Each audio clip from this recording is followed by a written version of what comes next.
कहानी की शुरुआत में हम देखते हैं कि कैसे जापान की रानी हिमिको अपने काले जादू से पूरे राज्य को खत्म करने पर तुली हुई थी। देश को बचाने के लिए जनरल्स ने क्वीन के खिलाफ बगावत छेड़ दी और उसे कैद करके वो एक ऐसे आइलैंड पर छोड़ आए जहां दूर दूर तक कोई नहीं था। सालों बाद लॉर्ड रिचर्ड क्रॉफ्ट के हाथ एक पुराना नक्शा लगा जिससे ये पता लगाया जा सकता था कि हिमिको को किस आइलैंड पर छोड़ा गया था। रिचर्ड ने अपनी बेटी को तो लंदन में ही छोड़ दिया और खुद हिमिको को ढूंढने के लिए निकल पड़ा। इस बात को 7 साल बीत चुके हैं और अब एक बड़ी हो चुकी लारा एमएमए फाइट कर रही थी। लड़ाई के दौरान उसकी ओपोनेंट लारा पर भारी पड़ रही थी। जल्द ही उसने लारा को चोक होल्ड में पकड़ लिया। लारा ने बहुत देर तक जद्दोजहद की लेकिन आखिरकार टैप आउट करना ही पड़ा। अपने पिता के जाने के बाद से लारा अब छोटी मोटी नौकरियां करके जैसे तैसे गुजारा कर रही थी। फिर एक दिन लारा के पिता की बिजनेस पार्टनर एना उससे मिलने आई। एना ने कहा कि तुम्हें पैसों के लिए ये सब करने की जरूरत नहीं है, तुम्हारे पिता बहुत कुछ छोड़ के गए हैं तुम्हारे लिए। लेकिन लारा को अपने पिता के पैसे नहीं चाहिए थे। 7 साल पहले रिचर्ड गायब हुआ था तो एना ने लारा से कहा कि देखो तुम पेपर साइन कर दो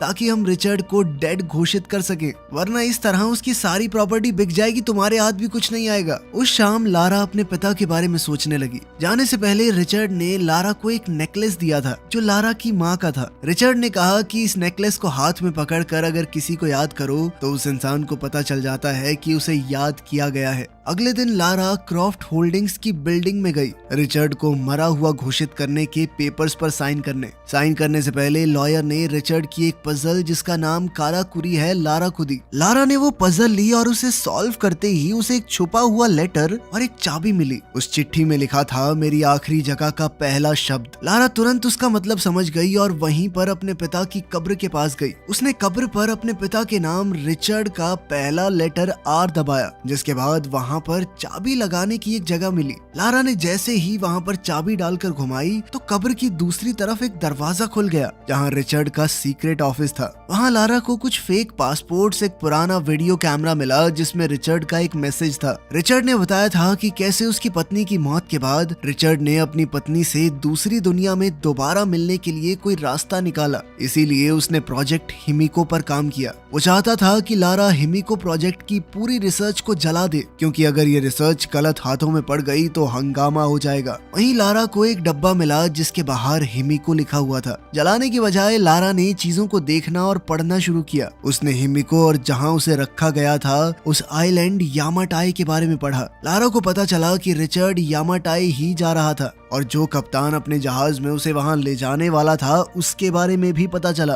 क्योंकि लारा ने अब तक डेथ पेपर साइन नहीं किए थे, इसीलिए उसे अपने पिता की विरासत का पैसा नहीं मिला था। इसलिए लारा ने अपना जेड नेकलेस बेचकर जो मिला उससे वो हांगकांग पहुंच गई।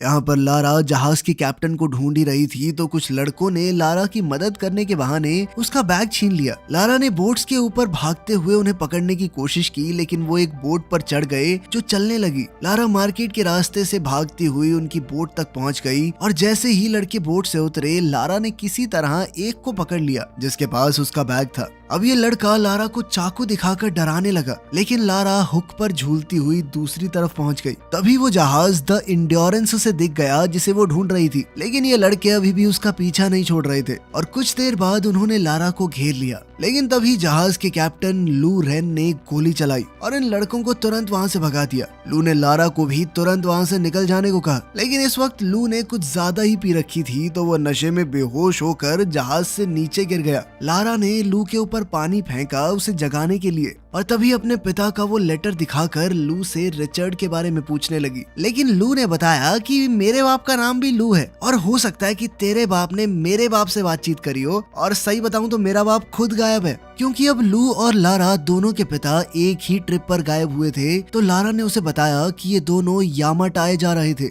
लारा को अपने पिता की डायरी में कुछ कोड मिले जहां वो दोनों गए होंगे। लू ने अंदाजा लगाया कि ये कोड्स घड़ी की सुइयां हैं जिससे लारा ने मैप पर निशान लगाया कि आइलैंड आखिर कहां पर होगा। लू ने देखते ही कह दिया कि आइलैंड बहुत ज्यादा खतरनाक जगह पर है, वहां जाना खतरे से खाली नहीं है और वैसे भी मुझे तो अपने बाप से फर्क ही नहीं पड़ता। लेकिन फिर कुछ देर बाद जब उसने अपने पिता के साथ अपनी एक बचपन की फोटो देखी तो उसने एक बार दोबारा सोचा। लारा ने वहां पड़ी कुछ चीजों से अंदाजा लगाया कि पिछली रात तुम जुए में पैसे हारे हो ना, लारा ने मदद करने के लिए लू को काफी पैसों का ऑफर दिया। लू मान गया और फिर इन दोनों ने यामाटाई आइलैंड की तरफ अपना सफर शुरू किया। रास्ते में अपने पिता की डायरी पढ़ते हुए लारा को रिचर्ड के सामान में एक एशियन पजल मिली। उसे पता चला कि हिमिको को एक बंद दरवाजे के पीछे कैद किया गया था, जिसे खोलने का तरीका रिचर्ड को मिल गया था। उस आइलैंड पर भी हिमिको की जगह तक पहुंचना बहुत मुश्किल होने वाला था और वहां तक पहुंचने के लिए उन्हें बहुत सारी मुश्किलों का सामना करना होगा। इस मिशन के दौरान रिचर्ड के ऊपर एक ऑर्गेनाइजेशन ने नजर रखी हुई थी, जिनका नाम है ऑर्डर ऑफ ट्रिनिटी। यह ऑर्गेनाइजेशन तिलस्मी शक्तियों का इस्तेमाल करके इंसानों के ऊपर राज करना चाहती है। रिचर्ड को इस बात का डर था कि अगर इन लोगों को हिमिको की ताकत मिल गई तो वो क्या क्या नहीं कर सकते। खैर, एक रात जब लारा की आंख खुली तो उसने देखा कि बाहर खतरनाक तूफान चल रहा है। वो ब्रिज पर चढ़ गई जहां लू जहाज को कंट्रोल नहीं कर पा रहा था। लारा ने देखा कि वो लोग यामाताई आइलैंड के बहुत करीब पहुंच चुके हैं, लेकिन बड़ी बड़ी लहरें अब जहाज को बार बार दूर फेंक रही थी। लू ने लारा से जहाज को खाली करने को कहा, लेकिन लारा अपने कैबिन में रिचर्ड की डायरी लेने गई और उससे वो पुरानी पजल पीछे ही छूट गई। तभी जहाज की टक्कर एक बड़ी सी चट्टान से हो गई और लारा पानी में गिर पड़ी। इस तूफान ने लू और लारा को अलग अलग कर दिया। लारा किसी तरह किनारे पर पहुंच गई और उसने देखा कि इस आइलैंड पर तो और भी लोग हैं। तभी किसी ने उसे मारकर बेहोश कर दिया। अगले दिन लारा उठी तो उसने देखा कि वो एक टेंट में है, जहां उसके साथ मैथियस वोगेल नाम का एक आदमी था। मैथियस ने लारा से कहा कि बिल्कुल तुम्हारी ही जैसी मेरी भी एक बेटी है। मैथियस ने बताया कि वो आइलैंड छोड़कर तब तक अपने घर वापस नहीं जा सकता जब तक उसका काम पूरा नहीं हो जाता। जब लारा ने अपना बैग चेक किया तो मैथियस ने उसे बताया कि रिचर्ड की डायरी अब मेरे पास है और अब उसे वो सब कुछ मिल चुका है जो उसे चाहिए था। मैथियस ने बताया कि तुम्हारे बाप को हमने पकड़ लिया था, उसने हमारी बात नहीं मानी, जिसके बाद उसे मजबूरन मारना पड़ा। ये सुनकर लारा का दिल बैठ गया कि उसके पिता अब इस दुनिया में नहीं है। जब लारा बाहर निकली तो उसने देखा कि कुछ कर्मचारी बम धमाकों से पहाड़ को गिराने की कोशिश कर रहे हैं। जब लारा को बंदी बनाकर ले जाया जा रहा था तो उसने देखा कि लू को भी कैद कर लिया गया है और वो लोग जबरदस्ती उससे काम करवा रहे हैं। तब मैथियस ने ऑर्डर्स दिए कि सभी लोग यहाँ से कहीं और चलने वाले हैं। रास्ते में लू ने लारा को बताया कि यहाँ पर काम करने वाले ज्यादातर वर्कर या तो ऐसे मछुआरे हैं जिनका जहाज डूब गया होगा तब वो यहाँ आ गए होंगे, या फिर ऐसे लोग जो इन स्मगलर्स के जाल में फंस गए। लारा ने बताया कि मैथियस ने मेरे पिता को मार दिया है और जल्द ही लू को वर्कर्स से पता चला कि उसके पिता को भी मार दिया गया है। लारा ने लू से माफी मांगी कि मैं तुम्हें इस खतरनाक जगह पर ले आई। रिचर्ड की डायरी से मैथियस को हिमिको के टूम्ब की एंट्रेंस मिली और सभी वर्कर यहाँ तक कि लारा और लू भी इस एंट्रेंस के रास्ते को साफ करने लगे। तभी एक बूढ़ा आदमी कमजोरी से गिर पड़ा, लेकिन एक गार्ड ने कहा कि बुड्ढे खड़ा हो और काम कर, समझा। तभी लारा और लू उस बूढ़े आदमी की साइड लेते हुए गार्ड से भिड़ गए, लेकिन तभी मैथियस पीछे से आया और बूढ़े को गोली मार दी। लू ने कस्सी उठाकर गार्ड की तरफ फेंकी ताकि लारा को वहां से बचकर निकलने का मौका मिल जाए। जैसे ही लारा भागी तो एक आदमी उस पर गोली चलाने को तैयार था, लेकिन लू ने ऐन वक्त पर उस पर हमला करके लारा को बचा लिया। लू भी मौका देखकर उसके पीछे भागा, लेकिन मैथियस ने उसकी बाजू में गोली मार दी। लारा पहाड़ी पर पहुंची और गिरे हुए पेड़ पर चढ़कर उसे पार करने की कोशिश करने लगी, लेकिन गोलियां चलने की वजह से वो नदी में गिर पड़ी। लारा नदी से निकलने की कोशिश कर रही थी और जैसे ही वो झरने के पास पहुंची, लारा ने क्रैश हो चुके एयरप्लेन का विंग पकड़ लिया और किसी तरह से उसके ऊपर चढ़ गई, लेकिन बदकिस्मती से उसके वजन से वो जर्जर हालत में प्लेन टूटने लगा। लारा जल्दी से प्लेन के मेन हिस्से की तरफ भागी और उस विंग के टूटने से पहले लारा किसी तरह से प्लेन की बॉडी में कूद गई, लेकिन अब वो पूरा का पूरा प्लेन ही टूटने लगा और जाकर दो पहाड़ियों के बीच अटक गया। लारा को किस्मत से वहाँ एक पुराना पैराशूट मिल गया और जैसे ही लारा गिरी उसने पैराशूट खोल लिया। लारा किसी तरह बचकर जंगल में क्रैश हुई, जिस दौरान पेड़ की एक नुकीली टहनी उसके पेट में घुस गई। दर्द में चीखते हुए लारा ने वो लकड़ी बाहर निकाली और फिर उसने पास की ही एक गुफा में रात बिताने का फैसला किया। सोते हुए उसे कुछ आवाज आई तो वो बाहर निकली। तभी अचानक मैथियस के एक आदमी रॉकेट ने उसे पकड़ लिया। लारा ने वहां से बच निकलने के लिए उसकी बाजू पर काट लिया। लारा ने अपनी पूरी ताकत से उससे लड़ने की कोशिश की, लेकिन रॉकेट ने एक बार फिर उसे उठाकर जमीन पर पटक दिया, जिसके बाद वो उसका दम घोटने की कोशिश करने लगा, जिस दौरान लारा ने एक पत्थर उठाकर उसके सर पर दे मारा। इसके बाद लारा ने उसे पकड़कर उसका मुंह कीचड़ में दे दिया ताकि वो सांस ना ले पाए और कुछ ही देर में रॉकेट मर गया। लारा अभी भी इस बात से शौक में थी कि उसने किसी की जान ले ली है कि तभी उसकी नजर अंधेरे में किसी इंसान पर पड़ी। और लारा बिना सोचे समझे उसका पीछा करने लगी। उसने देखा कि ये आदमी एक पहाड़ी पर चढ़ रहा था। जब वो उसके पास गई तो उसने देखा कि ये कोई और नहीं बल्कि उसके पिता रिचर्ड है। रिचर्ड को लगने लगा था कि ये सिर्फ उसका भ्रम है, उसकी बेटी यहाँ कैसे हो सकती है। लेकिन लारा ने रिचर्ड को भरोसा दिलाया कि वो सच में यहाँ पर आ चुकी है। उसे देखकर रिचर्ड की आंखें भर आई और उसने पूछा कि तुम यहाँ क्या कर रही हो। लारा घायल थी तो रिचर्ड ने उसके घाव पर पट्टी की और कहा कि तुम आराम करो, ये वादा करते हुए कि इस बार मैं कभी तुम्हें अकेला नहीं छोड़ूंगा। अगले दिन सभी वर्कर्स ने हिमिको के टूम का रास्ता साफ कर दिया, जिसके बाद मैथियस ने किसी को फोन किया। लारा सुबह उठी तो उसने देखा कि रिचर्ड दाढ़ी बना रहा था, जिसमें लारा ने उसकी मदद की। रिचर्ड ने बताया कि लारा को छोड़कर जाना उसके लिए बहुत मुश्किल था, लेकिन हिमिको की वजह से वो इस आइलैंड से नहीं जा पाया। उसने बताया कि मैथियस उसी ट्रिनिटी ऑर्गेनाइजेशन के लिए काम करता है और रिचर्ड को हर हालत में उसे हिमिको तक पहुंचने से रोकना होगा। रिचर्ड ने लारा से पूछा कि क्या तुमने मेरी सारी रिसर्च जला दी? तो लारा ने बताया कि उसने ऐसा नहीं किया। ये सुनते ही रिचर्ड काफी घबरा गया, लेकिन लारा का कहना था कि अगर वो ऐसा कर देती तो कभी अपने पिता तक नहीं पहुंच पाती। जब रिचर्ड को इस बात का पता चला कि उसकी डायरी मैथियस के पास है तो वो बहुत ज्यादा गुस्से में आ गया, लेकिन लारा को इस सब से कोई फर्क नहीं पड़ता था। लेकिन रिचर्ड ने कहा कि ये सब मजाक नहीं है, अगर हिमिको की कब्र एक बार खुल गई तो पूरी दुनिया तबाह हो सकती है। लारा ने सोच लिया कि वो मैथियस के फोन का इस्तेमाल करके ही वहाँ से निकल सकते हैं, क्योंकि इतने सारे फौजियों से लड़ना अकेले उनके बस की बात नहीं है। उसने वहाँ पर रखे हुए तीर कमान उठाए और मैथियस के कैंप की तरफ भागी। लारा किसी तरह छुपते छुपाते मैथियस के टेंट में घुस गई, लेकिन थोड़ी देर बाद वो भी वहाँ आ गया, जिस वजह से लारा को छुपना पड़ा। मैथियस को फोन पर मैसेज आया कि उसका बॉस जल्द ही यहाँ पर पहुँचने वाला है, लेकिन मैथियस को अभी भी एंट्रेंस खोलने के कोड्स नहीं मिले थे। लारा टेंट से बाहर निकली तो उसने लू को देखा। उसने उस गार्ड को मार गिराया जो वर्कर्स पर नजर रखे हुए था, और फिर सभी वर्कर्स को हथियार इकट्ठा करने को कहा और वो तब तक मैथियस का फोन चुराने की कोशिश करेगी। जैसे ही मैथियस टेंट से निकला तो लारा टेंट की तरफ भागी उस सैटेलाइट फोन को चुराने के लिए, जो कि उसे मिल भी गया। लेकिन तभी उसने देखा कि रिचर्ड टूम्ब की तरफ जा रहा था। मैथियस ने जल्द ही रिचर्ड को देख लिया और फिर उसे पकड़कर टॉर्चर करने लगा। मैथियस जल्दी से ये काम निपटाकर अपने परिवार के पास वापस जाना चाहता था, लेकिन रिचर्ड ने कहा कि एक बार ये टूम्ब खुल गया तो तुम्हारा परिवार बचेगा ही नहीं। ये समझकर कि रिचर्ड उसे सच नहीं बताने वाला, मैथियस ने गार्ड को रिचर्ड पर गोली चलाने को कहा, लेकिन इससे पहले गार्ड गोली चलाता लारा ने गार्ड को शूट कर दिया। अब उसने मैथियस पर निशाना तान दिया, लेकिन मैथियस ने अपनी बंदूक पहले ही रिचर्ड की तरफ तान रखी थी। मैथियस जानता था कि लारा दुनिया खत्म होने वाली बात पर भरोसा नहीं करती, इसीलिए वो चाहता था कि लारा अपने पिता को कैसे भी करके ये टूम्ब खोलने के लिए मनाए। बहुत सोचने के बाद लारा ने फैसला किया कि इतने समय बाद उसके पिता उसे मिले हैं, अब वो उन्हें कुछ होने नहीं देगी। लारा ने कहा कि मैं जानती हूँ टूम्ब को कैसे खोलना है, बिल्कुल वैसे ही जैसे उसने यहाँ आते वक्त वो पुरानी पजल खोली थी।